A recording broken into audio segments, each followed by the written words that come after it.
name's Matt Fischer, Matthew Fischer. It doesn't bother me either way. I am the extension livestock and forage economist.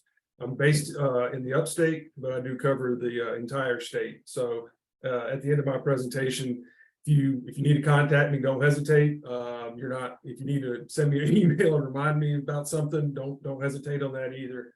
And I'll try and get you some answers. So as Lee said, we had a conversation a couple weeks ago in regards to the volume of calls regarding budgets and the volatility of the market in terms of input costs, and quite honestly, what our hay crop's going to look like this year, not only in quantity, quality, but also in price. So where I come in for my discipline, for what I study is input cost management and price. So we're going to walk through some examples. These aren't going to be probably close maybe to what you're experiencing, depending on where you're in the state. It's hard to really to keep these budgets updated and cover the whole state accurately. So I'm going to put a push in that if you have any questions or if you need some consultation on how to go about this process, please reach out to myself or your livestock agent, and we can have that conversation. But right now, we're just going to kind of go through and understand the way our Clemson budgets work right now. And in the end, I'll kind of share with you where our vision and what we hope to be providing you guys in the near future. So real quick overview of what we're going to talk about. What purpose do budgets serve? Who should or does use budgets? And we're going to do the budget format walkthrough, which is going to take the majority of our time. And at the end, I want us to think about budgets. One, I'll say as a planning tool, but also you can use them as a comparative analysis tool. And I'll dive in further to that towards the end. So what purpose, real quick, what purpose do budgets serve? A couple of input parts here for our forage and hay producers, pasture producers. This shows what the statewide urea average, or the statewide average price for urea from January of 2021 to May of this year. You can see March of last year, we kind of peaked at around $1,000, a little over $1,000 a ton around the state for urea, and we've had some pretty decent fall off since then. Now, why is this important to budgeting?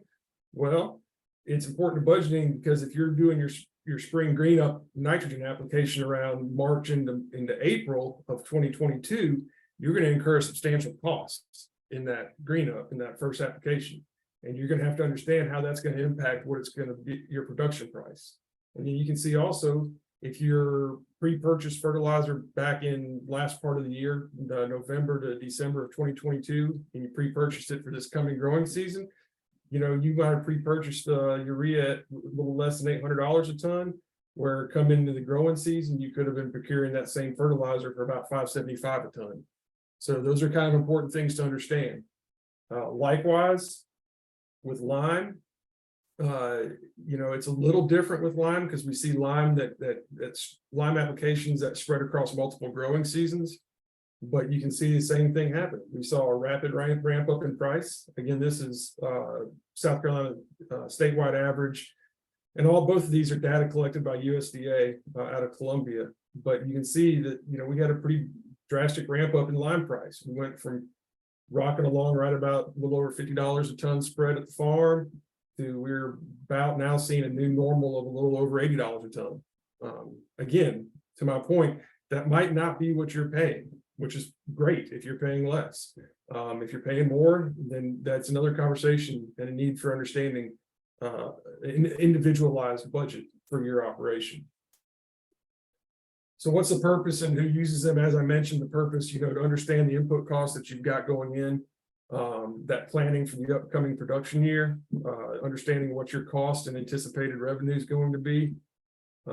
It allows for enterprise analysis. And when I say enterprise analysis, you can, to keep it in the hay context, let's say you've got a 50-acre field of Bermudagrass, and you're looking at whether you're going to square bale it or you're going to round bale it. Well, you can run two different budgets, one for a square bale enterprise and one for a round bale enterprise, and you can kind of give an idea to yourself or illustrate to yourself what the potential revenue difference could be between those two. And likewise in the production decision conversation. So let's say in an ideal world, you go get your soil sample done. And most times Bermudagrass hay is going to call for 240 240 pounds of nitrogen across the entire growing season. You're realizing that nitrogen prices are a little high, so you can kind of play with maybe the drag in yield or an increase in yield or price and see what those production decisions are going to be. For the individual producer, a budget shows a potential lender that if you are serious about your business, you understand the cost structure of your business, and it's great for that lending documentation if you're needing to buy a piece of equipment, buy land, rent land, or borrow operating money. It just gives that lender confidence in making that loan that you are serious. So who uses them? The cheap answer to who uses budgets in a broader umbrella of the conversation, everybody should be using a budget, if not even at home. But for this conversation, for our forage budgets, our agronomic budgets, livestock budgets, all those budgets we have, it's pretty straightforward. You know, the farmer, the lenders, government agencies such as FSA, USDA, extension agents. I field a lot of calls from fellow agents across the state asking questions. You know, can you do this? Can we do that? This is guys wanting to, you know, look at a different operating model than what he's been doing, looking at increasing his equipment size. All that can go to that budget, and that budget can illustrate. So the budget format, right now, we are updating what I call our static budgets. And that's what we'll walk through here in a moment. These are kind of pre-populated templates or formats that we have some general numbers in and some built-in calculators that will allow you to kind of play a little bit with it. It's not incredibly user-friendly right now, but we are working to make that a little easier format for the general public and the user. So as anything, we're going to look just going through this budget. I'm going to kind of line item and just talk through this. The budget does not look the way it looks right now. I mean, in terms of how I'm going to be showing you several slides, what I went in and did is I copied and pasted off of a complete budget sheet. So Lee or Amber or myself or whoever your agent is can definitely find you that budget, if not through me, the complete one-page budget, and you can play with it. But for the purpose of presenting via Zoom, we're going to kind of break it down this way. So this budget right here is for small square bales, a 5-ton yield coming from 4 separate cuttings. And typically all our budgets are laid out with revenue, or these static budgets. The revenue is always on the top. We use tons as a weight of measurement because it's more representative in the calculations and the understanding. We can have that conversation towards the end about what does a 5-ton yield from square bales look like. But you can see here, 5 tons at $250 a ton is going to yield you $1,250 per acre revenue, gross revenue. It's pretty straightforward. I mean, that's you know, basic level math. So we've got our revenue down. Now we got to understand our cost structure. So cost structure is going to be broken into 2 different basic components. One we're going to call variable and direct, which we're talking about here. And just by its definition, variable or direct cost, these are the costs that are going to directly affect the amount of yield you produce or the yield you do produce.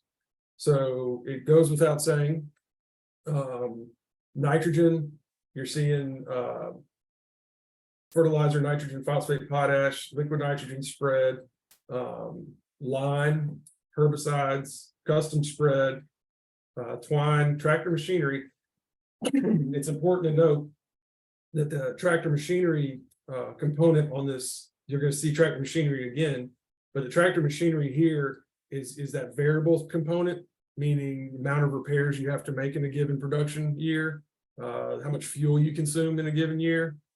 It does not talk about the replacement cost of a piece of equipment, which we'll talk about in a moment. Labor, this is kind of my sticking point. I stress whenever I do talk to a producer or farmer about, you know, well, I don't want to pay myself for this labor, you know, that's too much, and I get that. But from just a budgeting standpoint, again, this is just a planning tool.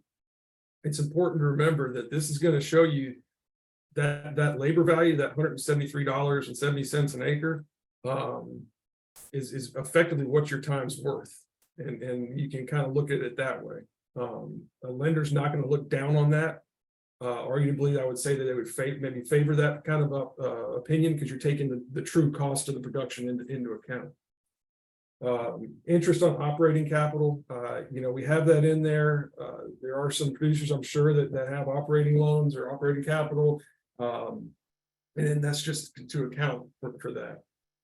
So another way to look at this also, in this section here, variable or direct cost, is effectively this is your operating costs. So this is what's going to take you to produce a crop in a given production cycle. So for a summer, let's say summer 2023, if you're running this, if these numbers are representative of your farm and you're running this budget, you are going to net above the variable cost, above your input cost, $63.72 an acre. Now, you might say there's no way I'm going to be able to do that and make it work. When I work through these budgets, and typically when I price these budgets or work on them for anybody, I try and get that income above variable cost relatively around $50 an acre, plus or minus. Now you ask why? Probably. Well, I'm not in the business of setting a floor price for the hay market. I'm not in a business of influencing hay prices on the market. I'm in the business of helping producers understand their costs and helping producers operate economically efficiently, and then let the market do what the market's supposed to do, and the market being dictating what the price of that forage should be. I think we all know that hay, haylage, silage, whatever you may or may not be growing, we're not dealing with a homogeneous crop like corn or soybeans in our from our agronomic coworker or colleagues, whatever word. We're dealing with a product that can vary in quantity in terms of weight. We're dealing with a product that can vary in methods of storage and quality in that. We're dealing with overall quality. We're dealing with volume in terms of how dense a bale might be. We're dealing with different species of grasses. We're dealing with all sorts of things that can play into whether a producer's hay brings a premium in the market, meaning that it's going to be more valuable to the market, to the producer, or it's going to be less valuable to the producer that you're selling to, or for yourself for that matter. So that's why when you say that $63.72, I play with the numbers to try and get it around that $50 mark within reason. Why $50? It's just a number I grabbed out of the air because it's positive and I don't want to show zero. I just don't want to show zero. So that's the variable or direct costs. Again, that's looking at, these would be the costs that you incurred to directly produce your hay crop for this summer of 2023. Moving on, we're going to think a little broader now. These are what we call our fixed or indirect costs. And this is where people can get hung up on what that line number 7 looks like. And I'll get to that in a moment. But let's look at fixed costs. So I brought up tractor machinery earlier. That's showing that your fixed costs are basically it's a calculation of your depreciation, economic depreciation, not taxable, on your piece of equipment for this production cycle. Prorated establishment, that just shows that, even though well-managed forage crops do have a certain level of depreciation and quality of stand. If we have winter kill issues in Bermuda, if we have a horribly dry summer, if we have an armyworm infestation that just demolishes your stand, all sorts of things like that. It's kind of what that prorated establishment cost is catching. So that brings you up to $59 in total fixed costs. Other costs, which are still under your fixed or indirect, land rent. Now, this is another one, kind of like the labor conversation. Well, I own this land. I don't need to worry about, XYZ. I don't need to worry about paying myself. Well, It's true. You do own the land, but if you own the land, you could also rent that land out for $40 an acre, let's say 50, 60, whatever it's going rate in your area. And you could just be getting a check from that guy who's willing to take the risk to produce that crop. So that's something to keep in mind. It's what we call in economics, basically, with the land rent and the labor charge is the opportunity cost. Again, the opportunity of doing something else. General overhead.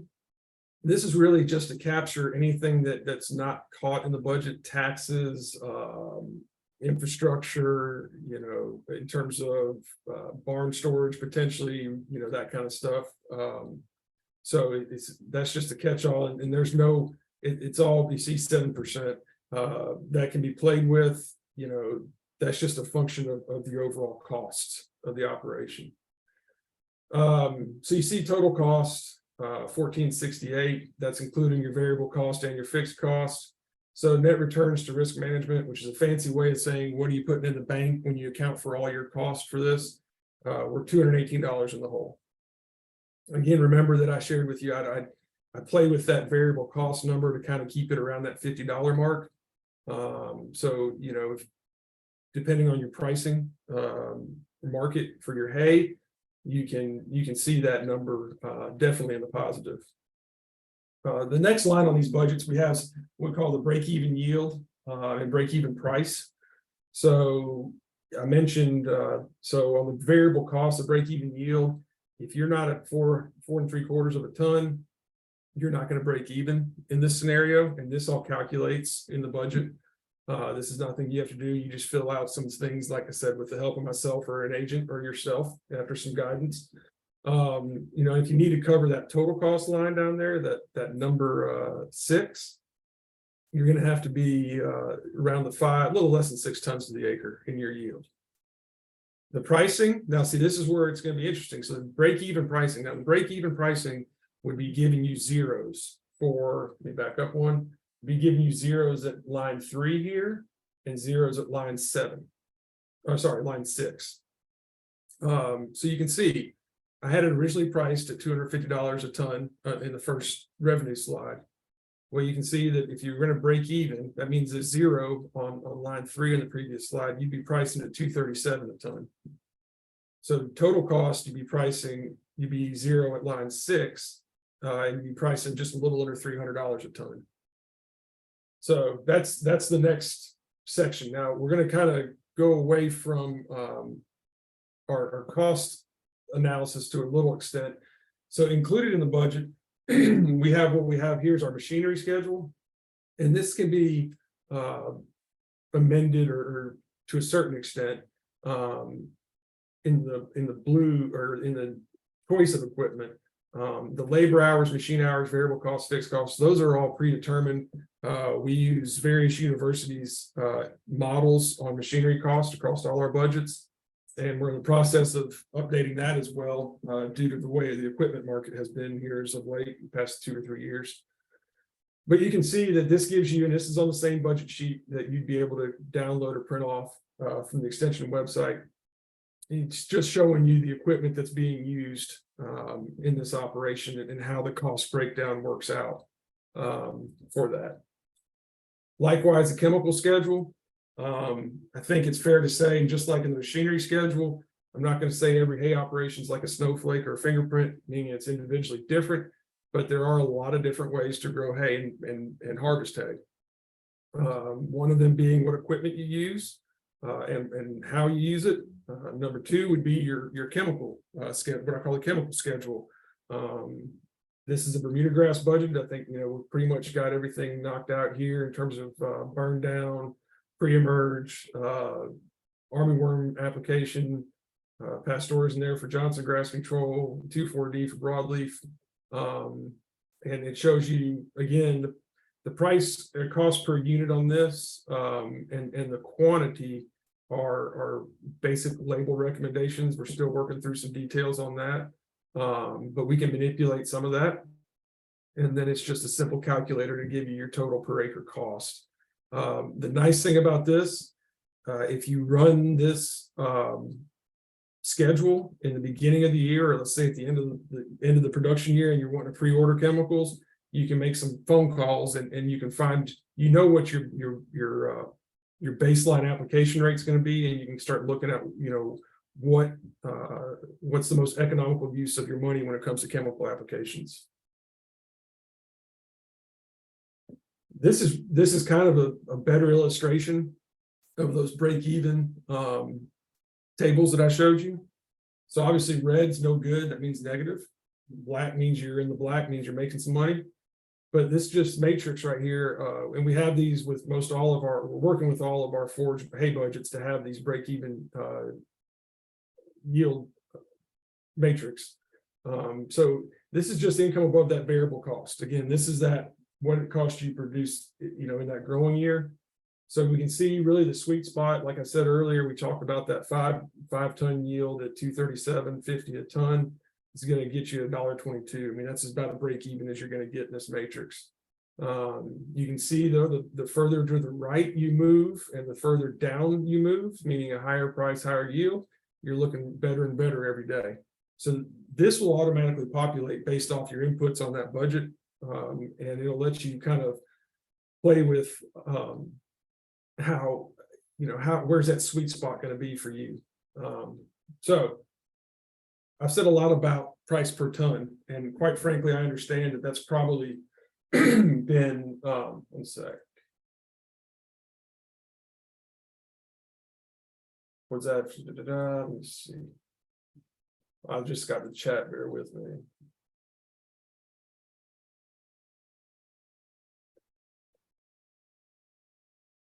That's a miscalculation. I'm sorry. I'm glad you grabbed that. So I apologize. That is not 576 an acre. I apologize. I must have multiplied instead of divided on that slide. I'll fix that before I send it back out. Thank you. So pricing square bales based on per ton production. This is just kind of a matrix to show you if you're, baling square bales, left hand is, per square bale weight. And then it's going to show you bales per ton, or per bale to per ton price. So if you're selling a square bale for $6 a square and you're selling a 50-pound bale, that's equivalently going to be a $240 a ton price, if that makes sense. So you can kind of work through that and see, depending if you're a square bale enterprise, you can kind of look through that and understand how the price per bale is going to equate to what we're talking. We're talking dollars per ton.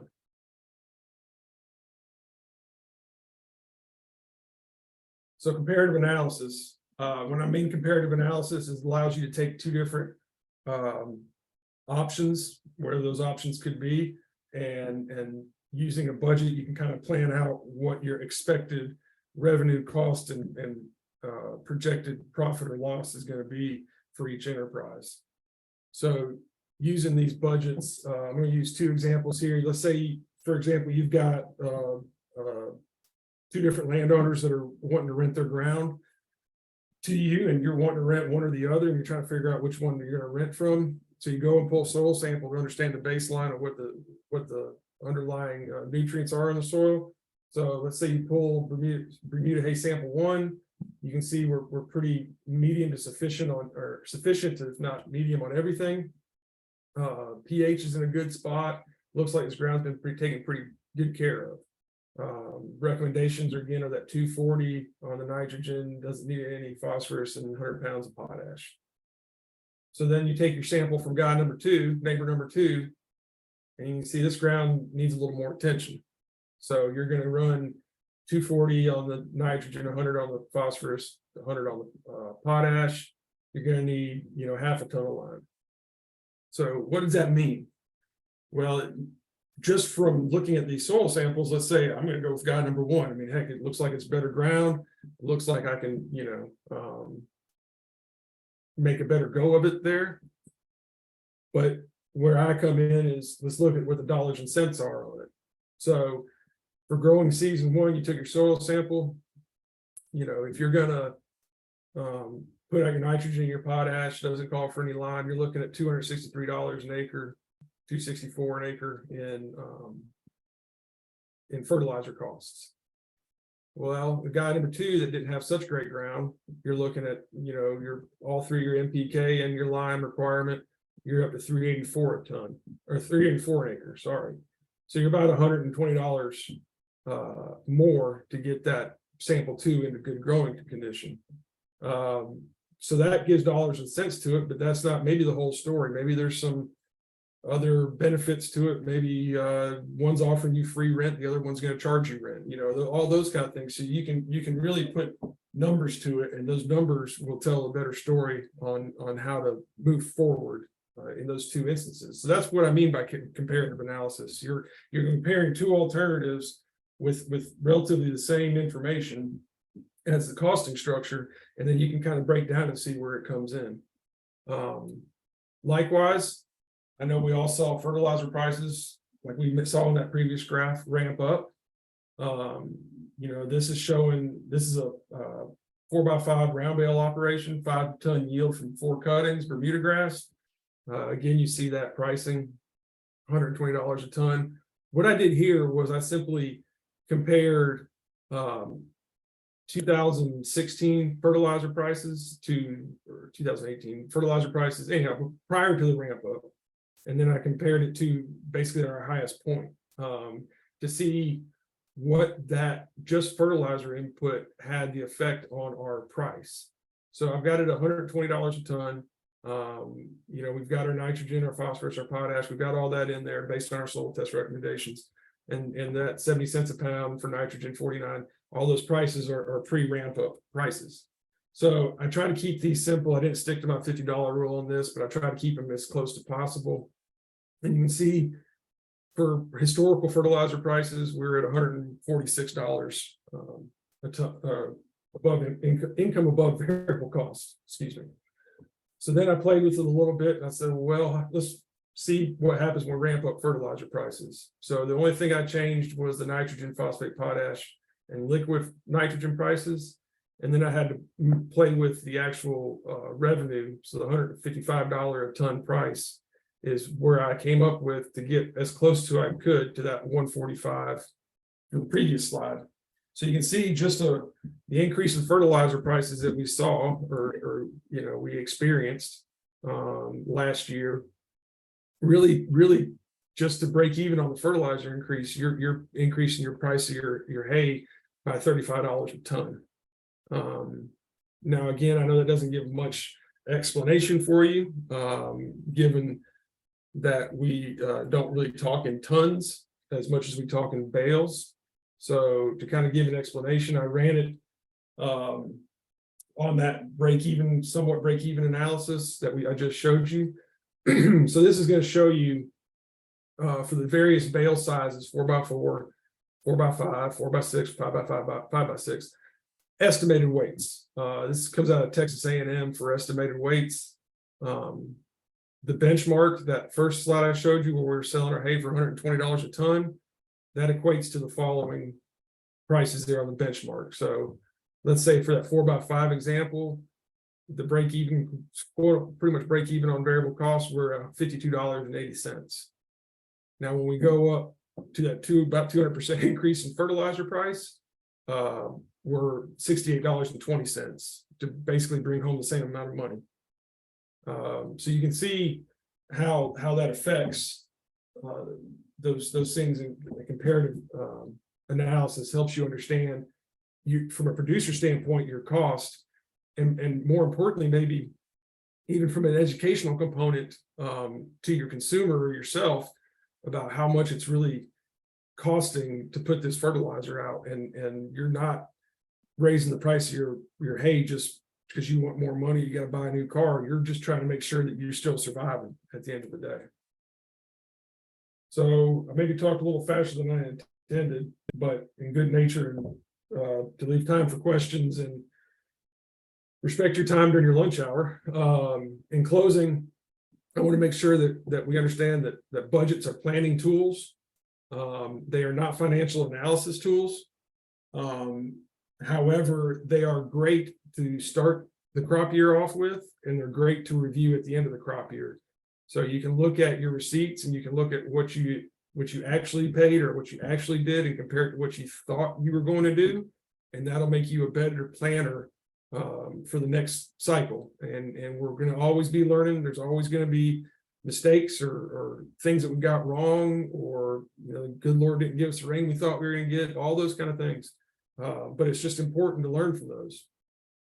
But the budgets can be beneficial in many ways, as I mentioned. You can, from the lending aspect, from the personal learning aspect, all those things can make you a better, more profitable producer. I said they should be reviewed to learn from your assumptions. I'll probably beat that one to death, but it's always good to look back and have documentation to look back on to make a better decision. Lastly, one thing I didn't really touch on much, but enterprise your budgets, meaning separate budgets. You should have a budget in this forage talk specifically.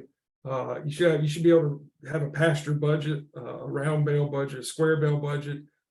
If you're round bale and you're running haylage, do a haylage budget separate from your dry hay budget. I know that sounds like a lot of work, but if you need help, reach out to us. If you got any questions, feel free to reach out. But it is important enterprise. Lastly, in closing, I'll mention that we are in the process of updating all of our budgets. We hope to have, I know it's a little late for this year, but we hope to have some of these really rolling out, these static budgets here in the near future. It is a very heavy ball to push uphill right now with the volatility in the market, and it seems like you've got a good one, and then next thing you know, you see what fertilizer's done, or you see the equipment market does what it does, fuel prices, all this what I showed today does account, or we try our absolute best to account for real world applications and all costs that you are seeing on the farm.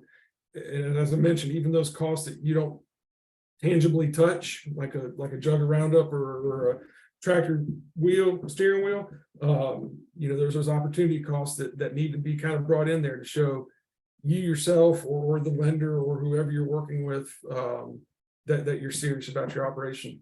So with that, Lee and Amber, we've got time for questions. We've got time for open discussion. However you want. This is my contact info. Feel free, email or phone. Please reach out.